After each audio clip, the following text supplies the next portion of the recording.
is KC Sports Network, proudly presented by Emprise Bank.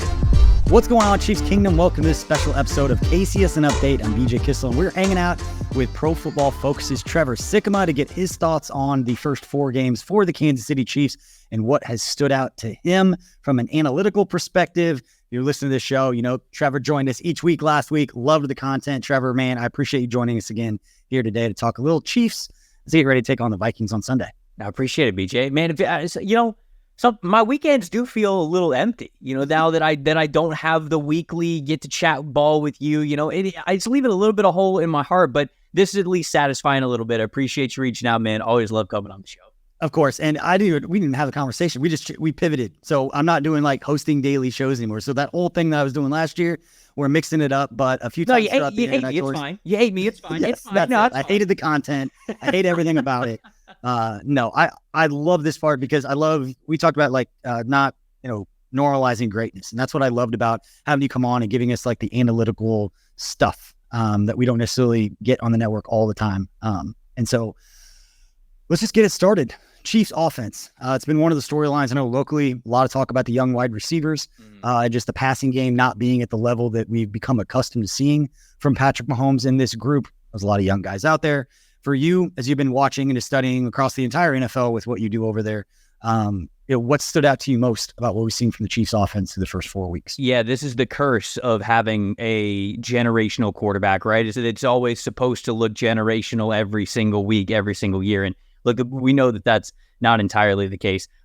First, for the offense, I mean, it's totally fine, guys. Like, obviously, I think that they are in great hands still. Maybe they're towards the end of this current winning window, but when you have Patrick Mahomes, that window always kind of feels open. The offensive line grades, just kind of going over them over the last couple of weeks, not as high as they have been in the past. This doesn't mean they're playing terribly, maybe just not as dominant as the unit was over the last couple of years.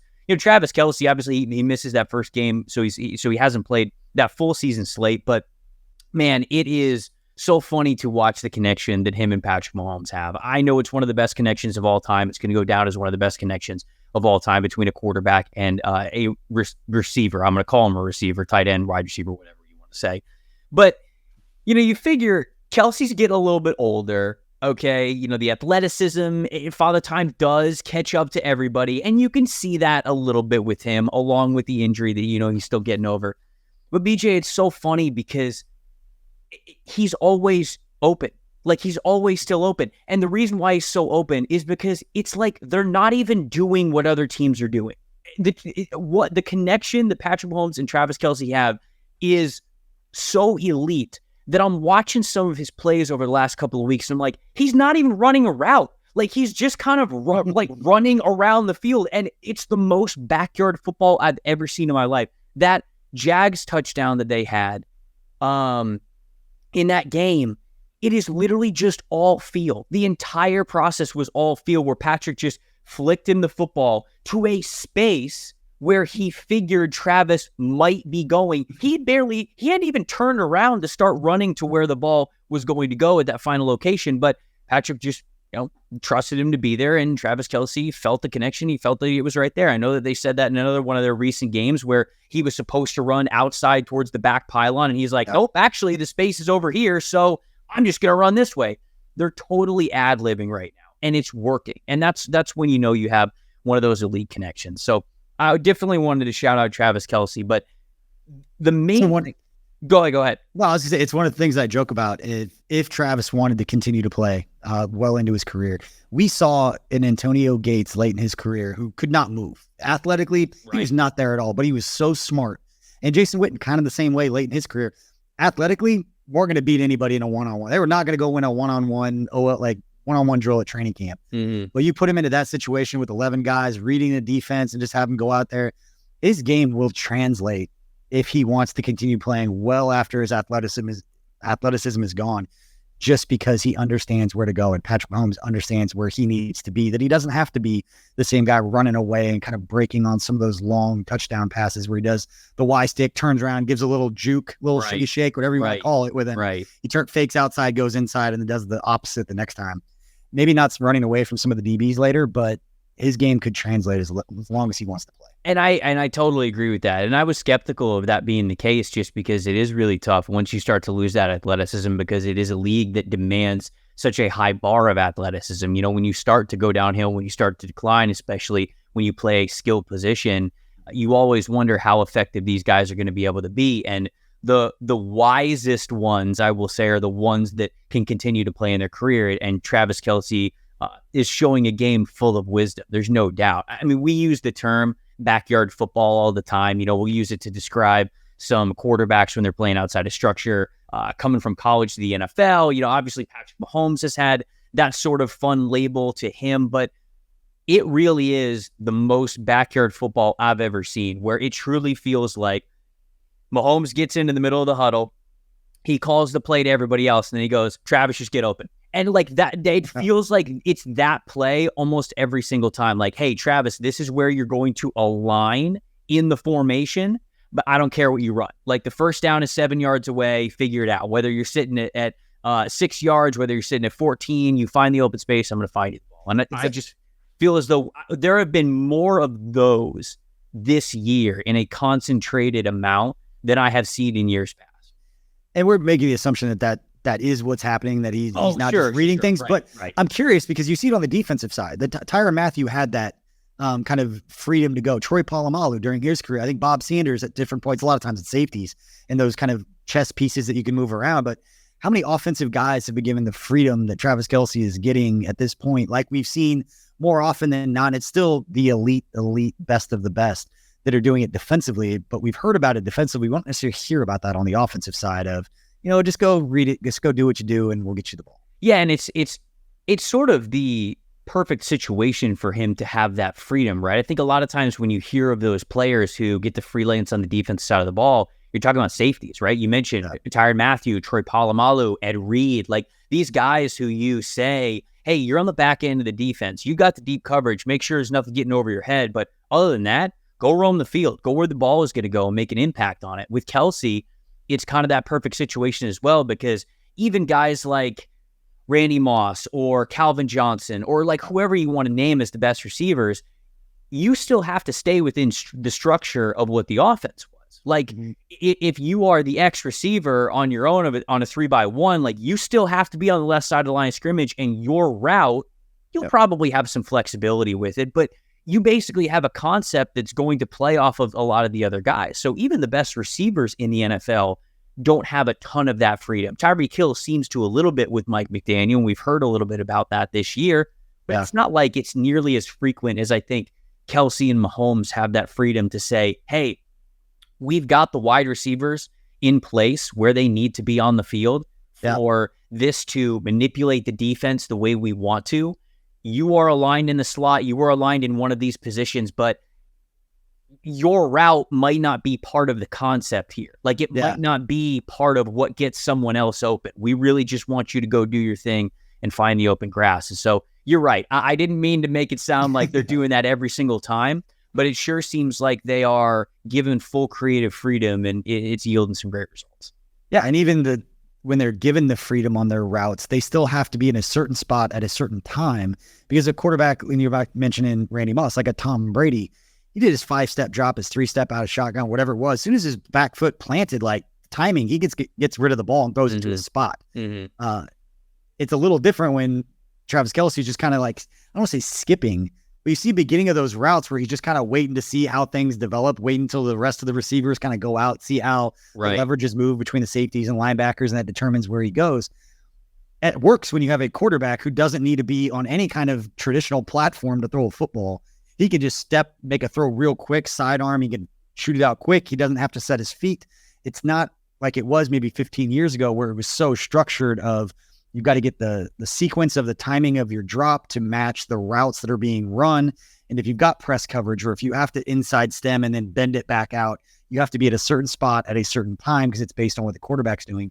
Not necessarily the case with Mahomes, but it's kind of a transition because with some of the younger receivers for the Chiefs, one of the storylines has been, are these guys, and sometimes you guys that are watching it, that are grading it, us sitting at home, casual fans, there may be mistakes that are being made by some of these young wide receivers not reading things correctly that we'll never know in just watching the game. It just looks like, oh, he wasn't open. well, he should have read the leverage and broke it off early, but you don't see that. You just see Mahomes come off of him. What have you seen from the young wide receiver group for the Chiefs, and what stood out to you so much in the passing game outside of Travis Kelce? Yeah, well, I definitely wanted to shout out Rashee Rice, and not just because he's playing well, and he is. And I think that the amount of responsibility they are giving him within the offense is a testament to his work ethic and how he has picked things up, because Travis Kelce leads the team in wide receiver usage percentage. That is how often you are targeted when you are running a route on the field. But Rashee Rice is right under him. Both of those guys are above 30%, which is one of the highest marks that you're going to find in the league. Those receivers that get more than 30% of their threat percentage is what we call it, but it's easier to say wide receiver usage. That means the team really believes in you. And that means when you are on the field, they're going to prioritize you. He also, it's only Rashee Rice and Travis Kelce that have above a 2.0 yards per route run average, which is sort of a different way to say that same stat, that they're emphasizing him when he is out on the field. And it's really cool to see. And I'll tell you what's even cooler. I was not the biggest fan of Rashee Rice coming out of last year's draft. And it wasn't because I didn't think he could hang in the league. I think that when we saw his combine numbers, they were awesome. But they were really awesome athletic scores. His 40, his explosiveness, the jump, the broad, like those things. Like, he was clearly a very explosive athlete. That's not how he was utilized, or even I would say the personality of his game when he was at SMU. Over the last couple of years when he was at SMU, he was very productive, but he was used as this on the line of scrimmage, big receiver who played towards the sideline, and he was a contested catch guy. Like, he was a back shoulder type of guy. He played all of his routes from a vertical plane. Like, it was either a 9 route, a post, a comeback, something, an in route, whatever it was. But everything was off a vertical plane as an outside X receiver. So I think SMU had him listed at 6'2", 215 pounds. So you go, okay, 6'2", a little short for an X receiver, but still, like, you're still like within the neighborhood. This is your game. You were a contested catch type of receiver, because that's the tape that he put out when he was at SMU. Yep. He shows up to the Senior Bowl and he measures in at like 6'1.5", 203. And it's like, whoa, hold on here. You're about 15 pounds lighter than you were listed as, and you're almost 2 inches shorter than you were listed as, and you were already a little bit short to be considered an contested catch receiver at the NFL level. So now all of a sudden, you've got to think to yourself, okay, now we have a short, lighter wide receiver who I'm supposed to think is going to be a contested catch monster at the NFL level when the corners get bigger, stronger, faster. No, that probably wasn't going to be the case. So during the pre-draft conversation, and then we have the combine, so we see his athletic scores. I talked with this about Sam Motson, who's another PFF analyst. I said to him, if Rice is going to be successful at the next level, he almost has to completely reinvent himself. He can't go into wherever he was going to get drafted and be the same player that he was at SMU. It's not going to last. He almost has to become this yards after catch, quick hit, or vertical threat kind of receiver, which is not the role he played at SMU. That is the role that Kansas City is having him play now. He has the second most yards after catch, I think, for any receiver that's currently on the Chiefs. And you just watch his best plays. Their screens, their slants, they're very quick. And you see it in his game too. They will throw Rashee Rice the ball. And before, it was like, yeah, okay, if I have an obvious opportunity for yards after the catch, he'll turn on the jets and run. But a lot of times at SMU, he was simply trying to catch the ball at the sideline, get his 2 feet in bounds, and go out of bounds. With the Chiefs, a lot of his stuff is now over the middle. And you can see that the second the ball gets in his hand, he becomes a playmaker. He becomes a ball carrier. Call him a running back. Coach Reed talked about it all the time with, like, Sammy Watkins was described the same way. It's like, when, not saying they're the same player, but when he gets the ball in his hands, he turns into a running back, not a wide receiver with the ball in his hands. And I think that is a mentality that they have talked about with him since they drafted him. That's what I think Veach and Andy Reid noticed about him and what he actually did well as an explosive athlete, and they have helped change his game. And you are seeing a very productive version of Rashee Rice. So that's a little bit of a story of kind of what I thought about him, what I saw at SMU, how it needed to be different, but how it is different now. And because of that, it's a little more obvious about why you want to get that guy the ball. Yeah, that's great stuff. And so much of what you're saying reminds, I want to go back and listen and watch the reaction of our draft coverage when Rashee Rice the pick was made, because a lot of the knocks that our guys had, it's tough. And I know you play in this space, obviously now, congratulations, by the way, on the promotion to lead draft analyst for Pro Football Focus. But I remember our guys, because for fans, and I'm going to make sure I articulate this the right way, so I'm going to say it slowly. For fans who aren't as familiar, who don't follow the NFL draft or know the players as well, as soon as the player is picked, it's immediate optimism. It's like, I want to watch his highlights. Oh, we're going to get the best version of this guy. So then you're watching our content and the pick is made. Our guys have watched the highlights. They've been studying for months. So they immediately go pragmatic, analyst, like, here's how he fits, here's what he does. And with Rashee Rice, it wasn't necessarily, it could have come across as super negative, but there were just a ton of questions on how is he going to fit? Is this a contested ball catcher? Is because he's not creating separation. Right. But yet when you look at the athletic numbers, it didn't match. So then it was like, something here is off.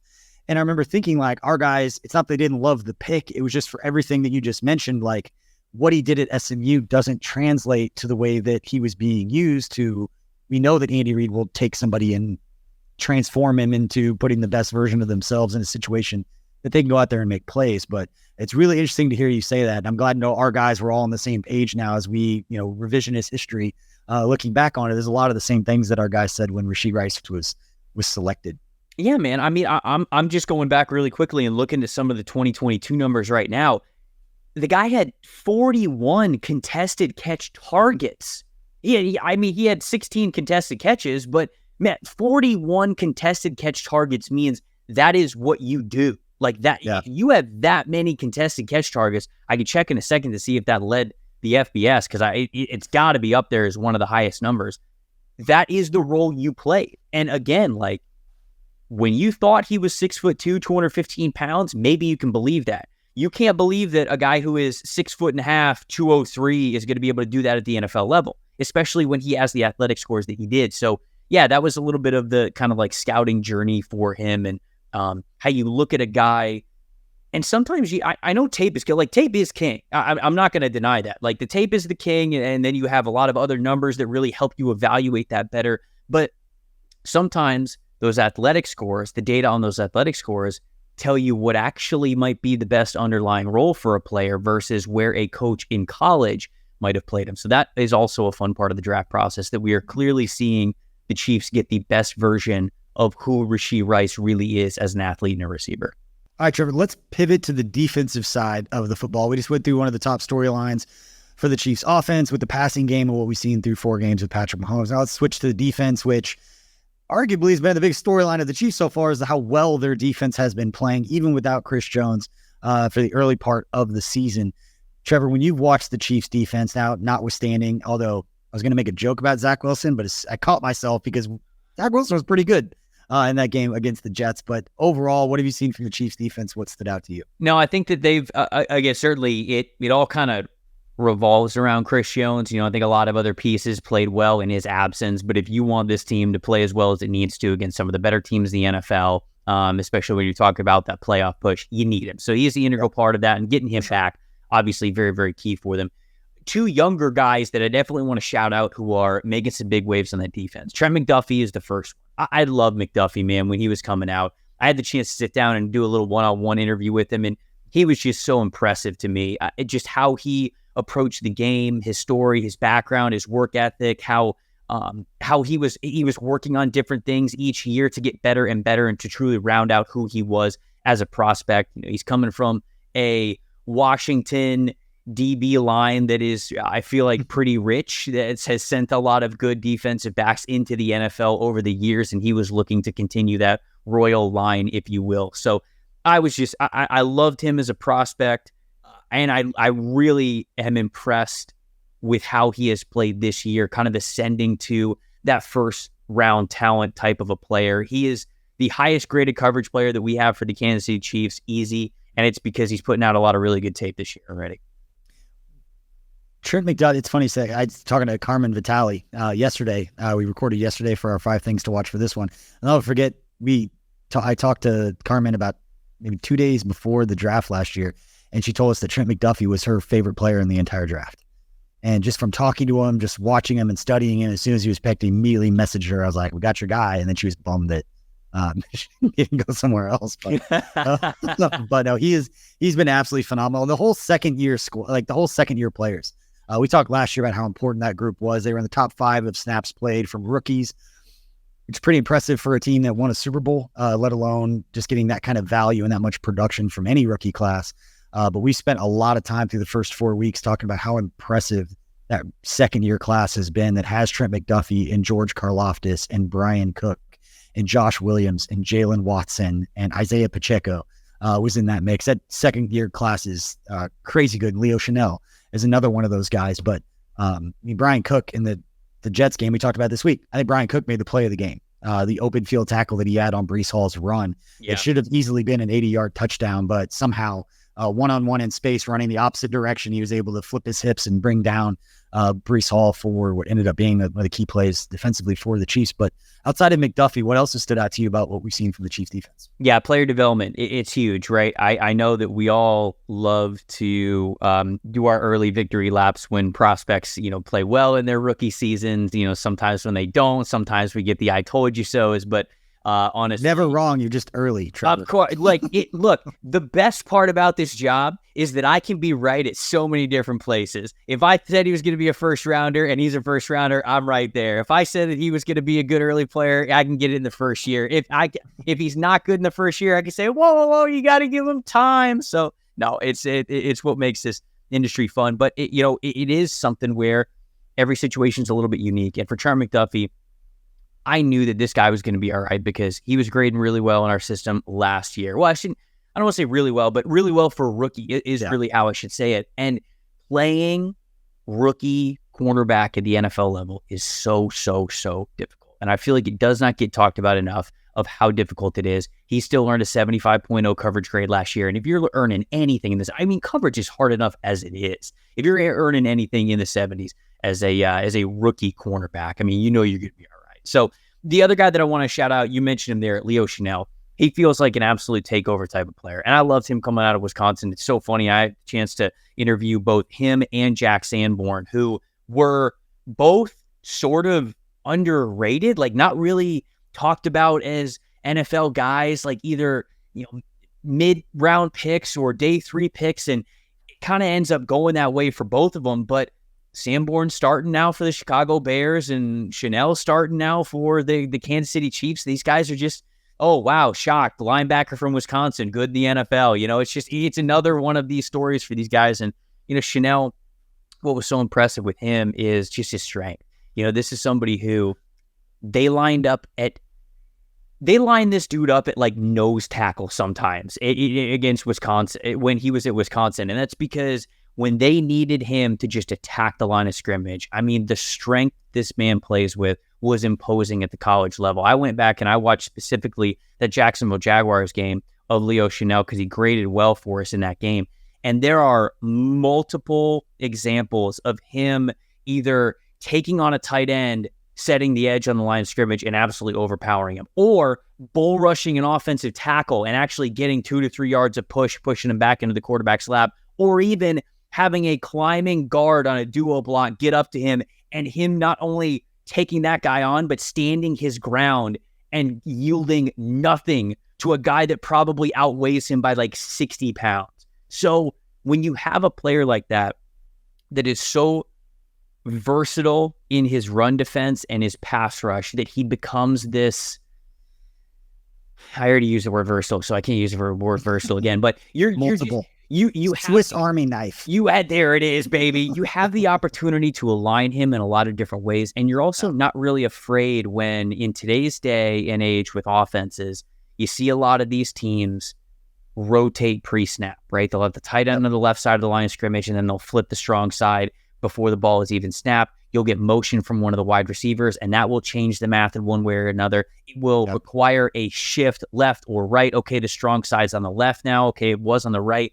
You don't have to worry about Chanel because I feel as though he has the ability to play on either side of the line of scrimmage and affect it the way that he needs to, especially when it comes to run defense. So this is a player who is absolutely holding up his end of the bargain when it comes to the math of playing in the box and going hat for a hat on a player, even when that player might outweigh him by like 40 pounds. And that is something that you don't often get with linebackers. And he's been a monster for him. I'd love to see it.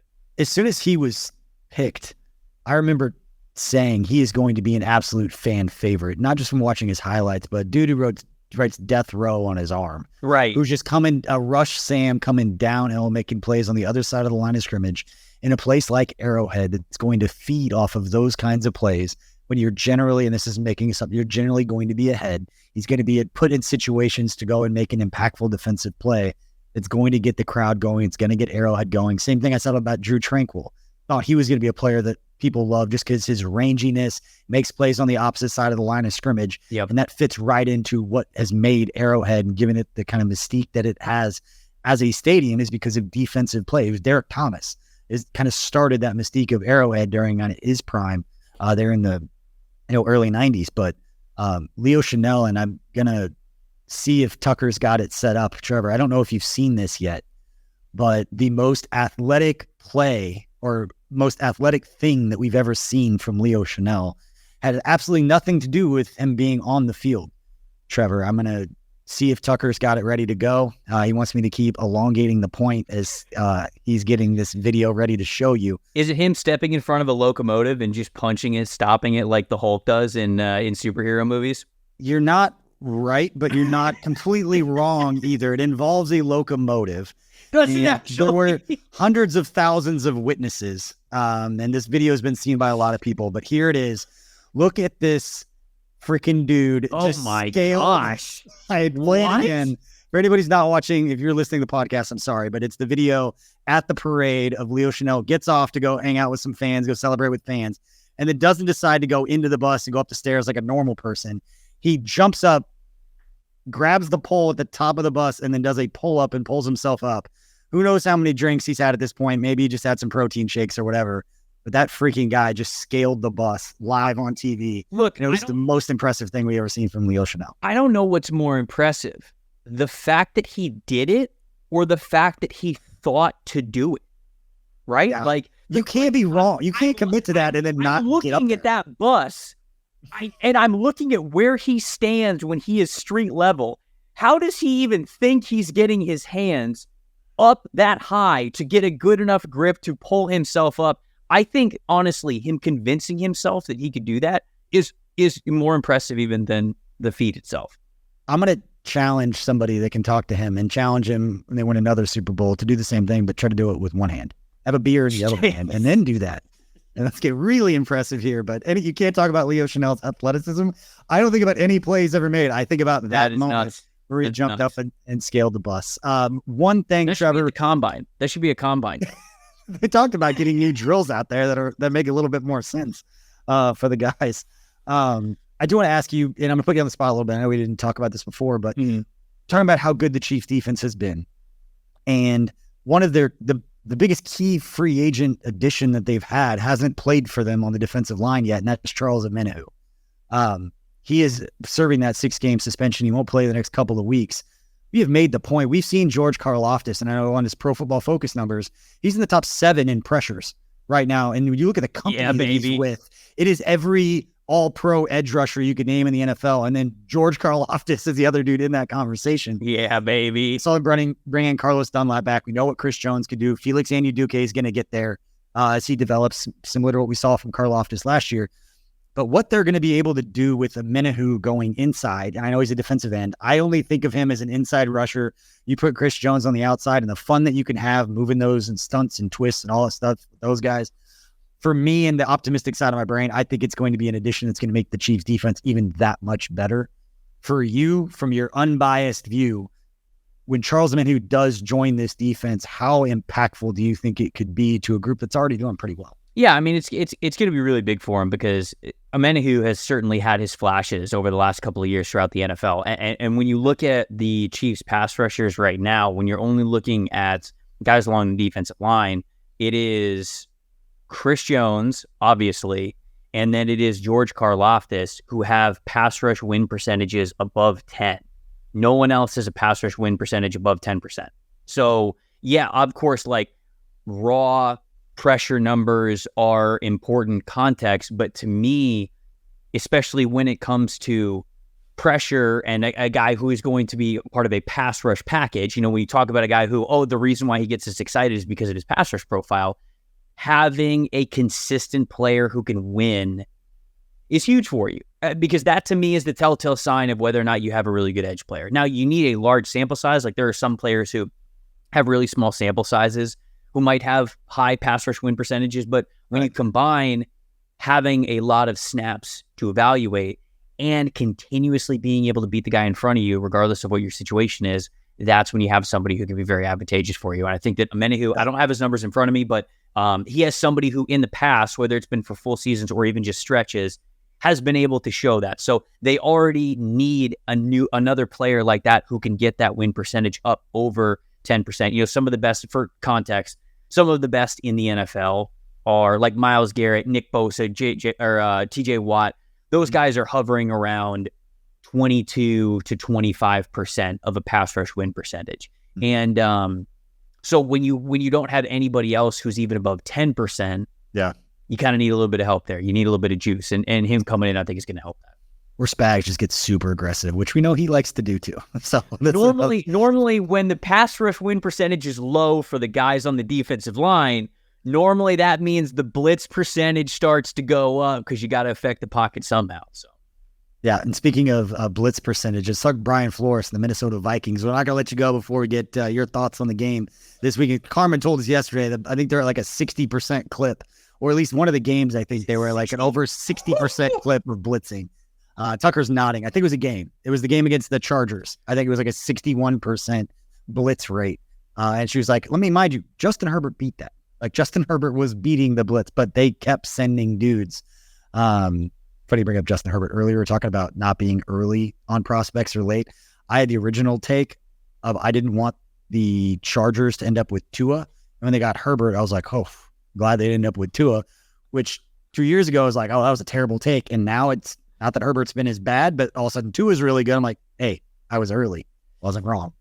I still think that's Herbert. I'm taking Herbert. Yeah. But I'm not taking anything away from Tua. No doubt about it. No, for sure. I am looking at it right now. Yeah. Vikings, indeed, 61.8% pass blitz rate on the season. Oh my God. That is the season. That just wasn't that game. No. Yeah. That is all numbers. Are they going to do that to Mahomes, Trevor? You got to affect the pocket some way. So you got to, I think that they're probably going to have to. Actually, have 400 yards receiving. Yeah. So Vikings are first in the NFL, 61.6 pass blitz. Giants are second, 57.3. Bucks are 52.4. So I was about to say, I was like, all right, well, Todd Bowles and Wink Martindale have to be the next guys there. And look, they actually are. No, I think that's probably what it's going to be. And like I said before, the reason why you blitz so much is because you don't have guys who can get home with 4, right? Yeah. It's kind of simple math. If you had an all-star cast of defensive linemen where you only had to rush 4 on the pocket every single time, and your 4 could beat 5 offensive linemen to consistently get pressure, you're going to allocate more bodies in coverage because that's the formula that you need to win. But when you don't have the players up front that can generate that one-on-one pressure, you have to start to bring more players to the pocket because the quarterbacks in this league are just too good.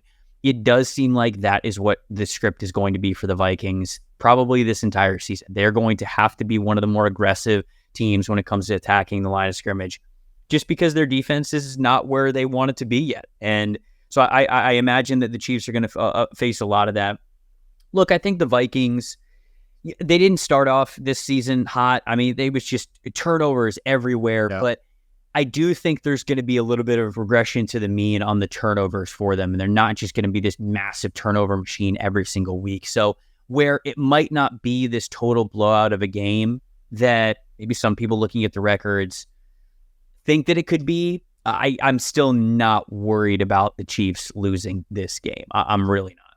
Yeah, I think it's a perfect test for the Chiefs at this point because they can't play as poorly as they did against the Jets and expect to beat the Vikings. I think they're a better team. Yeah. But the Vikings aren't so good that I made this point that also the Chiefs offense, I don't think it's all of a sudden going to click to where all these young receivers, 1 week, all of a sudden they just score like 55 points where it's like, they figured out a couple things. I think this can be a slow progression for these young receivers to get more experience, to learn where to be in certain situations, try and, get some of that Travis Kelce, this instinctual where to go in certain situations at some level, get some of that just from osmosis of being around him, some pick up some of that. But I think it's a good matchup for the Chiefs. I don't think anyone here locally, at least what I've been hearing, is taking them lightly because they have 3 losses, but they're all because of turnovers, but they're all 1-score games anyway. And it's very similar to what we saw with the Vikings last year. But the one thing is that the Minnesota Vikings, Trevor, are the one team in the NFL that Patrick Mahomes has not yet beat. Really? Yeah. So we got reasons for 15 to get all fired up for this one. I was going to say, how many years would it be if they don't beat the Vikings here? Ooh, that's a good question. You know, well, the last time they played was the Matt Moore game because Mahomes had fractured his kneecap the year they won the Super Bowl down in Miami. I remember that because there was 60 feet on the sideline away from that kneecap coming out, and Paul Schreppel, hero, running out on the field as the team orthopedist and resetting his kneecap on the field. But it was like 2 weeks later they played the Vikings at home, and I'll never forget that game because the Vikings had a ton of fans there, but that was probably Harrison Butker's most impressive kick of his career. And I don't take that lightly because it was like a 50-yarder in like sleet and wind to like tie the game. And I think they won in overtime or something. There was a kick at the very end of the game. It was Butker's best field goal ever. But anyway, it's one team Patrick Mahomes has not yet beaten. I think he's going to get it. I think he'll get it. You got a couple good nuggets for your all the podcasts and everything that you do. And before we let you go, Trevor, can you let everybody know where they can find your content and what you got coming up? Yeah, of course. Anybody out there who wants to dip their toe into the NFL draft world at any point in this season, I got you. PFF.com. Go over to the NFL draft tab. We are updating the big board. We are updating the mock draft machine every single week. We're updating it with more players, more scouting reports, updated rankings. We have a goal this year to just be the most realistic spot for you guys to find NFL draft information. So if you're doing a mock draft on the mock draft simulator, we are making sure that it's the most realistic experience whenever that might be in the calendar year of which prospects we think are going high, the team needs for every team. We're changing those and updating those all the time. So anybody who is in the NFL draft at all, PFF.com, we got you. Love it. Team Cooper BB over here. Big all Cooper right. BB fans over at KCSN. And Tucker will probably talk about some guy named Luther Burden, but we don't need to talk about him yet. If he might be wide receiver 1 next year, but we've got a little bit of time before that. All right, I'm going to put you on the spot here a little bit, and I just kind of want to. Tucker sitting here with this proud look on his face right now. Okay, all right. Compare Luther Burden to Marvin Harrison Jr. as a prospect. I would take Marvin Harrison Jr. over Luther Burden. All due respect to Luther Burden. Marvin Harrison just crushed Jr. Tucker. He knew what was coming. Marvin Harrison Jr. could be a wide receiver 1 at the NFL level next week. If Marvin Harrison Jr. would get 12 targets if he was a Carolina Panther this weekend. You know, it was like I was not advocating for this, but there was like a minute there when the Chris Jones stuff was going on that Chiefs fans are saying, what if we could trade Chris Jones to Chicago to Ryan Poles in order to get one of those picks and then use it on Marvin Harrison Jr.? And I was like, Marvin Harrison Jr. and Patrick Mahomes during their prime would not be fair to anybody, that you might extend Travis Kelce's career a little bit just because you'd want to see what that would look like. Well, so they lost the first game. And with that loss, if you were to have updated the draft rankings at the time, the Chiefs were either like picking number 1 or it was like top 3 or something. And so I, for fun, just did a mock draft after week 1 of the NFL because the order was all crazy. Yeah. And I had the Chiefs getting Marvin Harrison Jr. and people were like, no, we don't need this. Don't put this out in the world. And anybody who's not a Kansas City Chiefs fan needs to be burned and never see the light of day. So you could go get a receiver. We're talking about Rashee Rice, a lot of good guys. I think you go out and get somebody. It's not going to be Marvin Harrison. Let's be honest here, but go ahead and get somebody else. All right, Trevor, man, we appreciate your time. Appreciate everybody for hanging out and listening and or watching this show. Don't forget, we'll have 5 things to watch for you that'll come out on Saturday. Make sure to check out that video or the podcast and make sure to hit that like and subscribe. And follow us on your favorite platforms. We'll have you covered all throughout Chiefs season. And we don't just cover the Chiefs, cover all the Kansas City sports. We appreciate your support, and we'll see y'all next time.